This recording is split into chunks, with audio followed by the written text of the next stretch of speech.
Perkenalkan, nama saya Milka Anastasia Panto dengan NIM 1906 1102 027. Pada saat ini saya akan membahas mengenai intervensi perubahan strategis.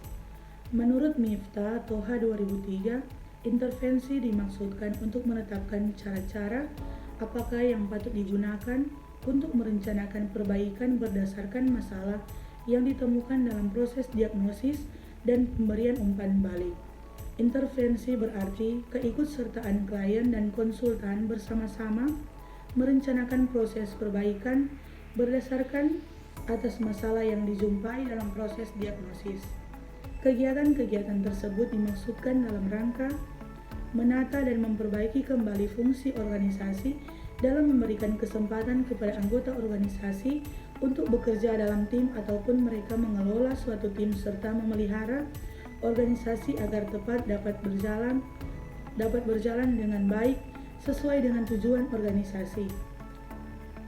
Suatu intervensi dikatakan efektif apabila terdapat informasi yang benar dan bermanfaat. Kebebasan memilih dan keterikatan di dalam informasi yang benar adalah informasi yang nyata terjadi dalam organisasi. Kebebasan memilih mempunyai kewenangan membuat keputusan terletak di tangan klien, dan keterikatan di dalam adalah bahwa klien mempunyai tanggung jawab untuk tetap terikat pada pelaksanaan dari rencana atau keputusan yang telah dibuat. Penggunaan perantara atau konsultan berupa seorang individu atau suatu kelompok yang mempunyai tanggung jawab untuk mengubah pola perilaku seseorang atau sistem yang telah ada. Seorang konsultan akan menyelidiki kelakuan sehari-hari, memberikan informasi, membantu manajemen dalam perubahan yang telah disetujui, membantu anggota-anggota organisasi untuk dapat berdiri sendiri dalam memecahkan masalah. Selanjutnya yaitu klasifikasi intervensi. Berikut klasifikasi intervensi berdasarkan sasaran atau target, yaitu yang pertama intervensi proses manusia atau human process intervention. Pada metode ini, intervensi berfokus pada orang dalam organisasi dan proses melalui di mana anggota organisasi mencapai tujuan organisasi. Proses ini meliputi komunikasi, pemecahan masalah, pengambilan keputusan kelompok, dan kepemimpinan. Dengan demikian, intervensi proses manusia berkaitan dengan hubungan interpersonal dan dinamika kelompok. Jenis-jenis intervensi dalam hal ini yaitu yang pertama, konsultasi proses.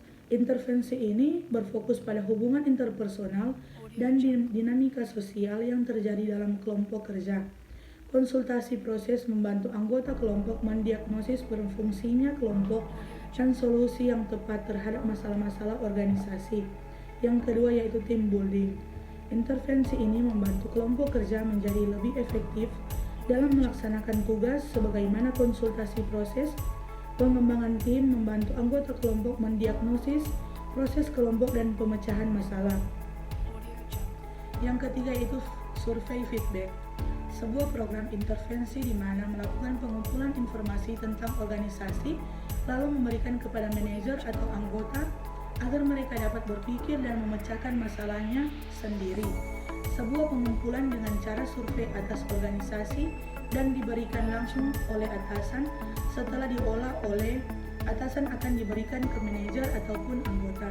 Yang keempat yaitu pendekatan normatif. Program intervensi yang banyak dilakukan pada kebanyakan organisasi seperti memberikan pelatihan kepada anggota dalam kegiatan organisasi, di dalamnya pemberian prosedur yang berlaku dalam organisasi agar anggota dapat bekerja sesuai dengan cita-cita organisasi. Selanjutnya yaitu intervensi manajemen sumber daya manusia. Metode intervensi ini berfokus pada intervensi yang digunakan untuk mengembangkan, mengintegrasikan, dan mendukung manusia atau orang dalam organisasi. Berikut ini termasuk dua program perubahan. Yang pertama, penentuan tujuan. Program perubahan ini melibatkan penentuan tujuan manajerial dan penilaian, mencoba untuk membangun kecocokan antara tujuan pribadi dan organisasi dengan komunikasi dan penetapan tujuan bersama antara manajer dan bawahan, baik secara individu maupun sebagai kelompok. Manajer dan bawahan secara berkala bertemu untuk memecahkan pekerjaan, meninjau prestasi, dan memecahkan masalah dalam mencapai tujuan. Yang kedua yaitu sistem penghargaan. Intervensi ini yang terlibat dengan merancang imbalan organisasi untuk meningkatkan kepuasan karyawan dan kinerja. Ini termasuk pendekatan inovatif untuk membayar promosi dan tunjangan seperti liburan dibayar, asuransi kesehatan, dan program pensiun. Selanjutnya yaitu perencanaan dan pengembangan karir. Intervensi ini bertujuan untuk membantu orang memilih organisasi dan jenjang karir dan mencapai tujuan karir. Hal ini biasanya berfokus pada manajer dan staf profesional dan dilihat seberapa jauh dari peningkatan kualitas hidup mereka yang bekerja. Selanjutnya yaitu manajemen stres. Program perubahan ini bertujuan untuk membantu anggota organisasi mengatasi konsekuensi gangguan stres di tempat kerja. Ini membantu manajer mengurangi sumber spesifik stres seperti konflik peran atau permintaan pekerjaan saling bertentangan dan ambiguitas peran atau tuntutan pekerjaan membingungkan. Hal ini juga menyediakan metode untuk mengurangi gejala stres seperti hipertensi dan kecemasan.